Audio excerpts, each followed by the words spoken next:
بسم اللہ الرحمن الرحیم۔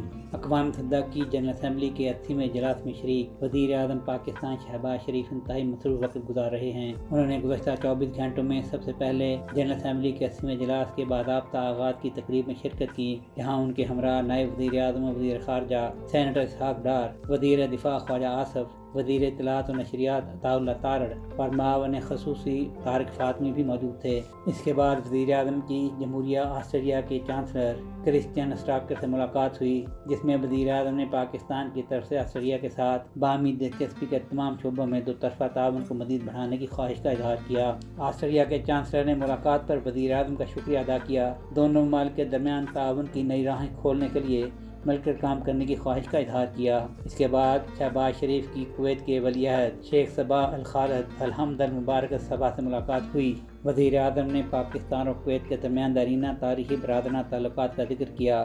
دونوں ملکوں کے درمیان تعاون کی مثبت پیش رفت پر اطمینان کا اظہار کرتے ہوئے کہا کہ پاکستان رواں برس کے آخر میں کویتی ولی عہد کی پاکستان کے سرکاری دورے پر میزبانی کا منتظر ہے۔ وزیر اعظم نے امریکی صدر ڈونلڈ ٹرمپ اور امیر قطر شیخ تمیم بن حمد الثانی کی جانب سے منعقدہ انتہائی اہم عرب اسلامی سربراہی اجلاس میں بھی شرکت کی، جبکہ انہوں نے اجلاس سے پہلے قطری امیر شیخ تمیم بن حمد الثانی، اردن کے فرما روا شاہ عبداللہ دوئم اور انڈونیشیا کے صدر سبوانتو کے ساتھ غیر رسمی گفتگو بھی کی، جبکہ اجلاس کے اختتام پر ان کی امریکی صدر ڈونلڈ ٹرمپ کے ساتھ خوشگوار ماحول میں غیر رسمی گفتگو ہوئی، جس میں اسحاق ڈار بھی شریک تھے۔ اپنی دیگر مصروفیات میں وزیر اعظم شہباز شریف نے ورلڈ بینک گروپ کے صدر جے بنگا سے ملاقات کی۔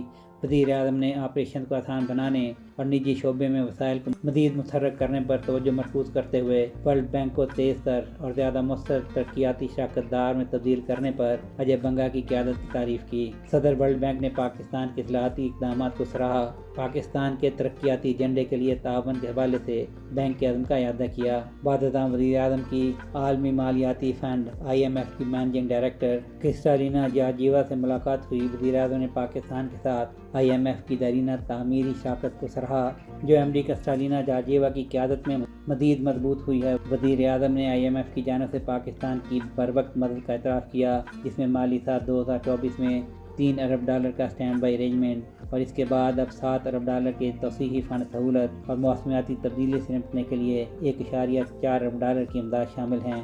IMF کی مینیجنگ ڈائریکٹر نے وزیر اعظم سے پاکستان میں سیلاب سے متاثرہ لوگوں سے ہمدردی کا اظہار کیا اور بحالی کے مؤثر اقدامات کے لیے نقصانات کے تخمینے کی اہمیت کو اجاگر کیا۔ انہوں نے ملک کے لیے IMF کی مسلسل حمایت کا اعادہ بھی کیا۔ سہیل شہریار، پاک ترک نیوز۔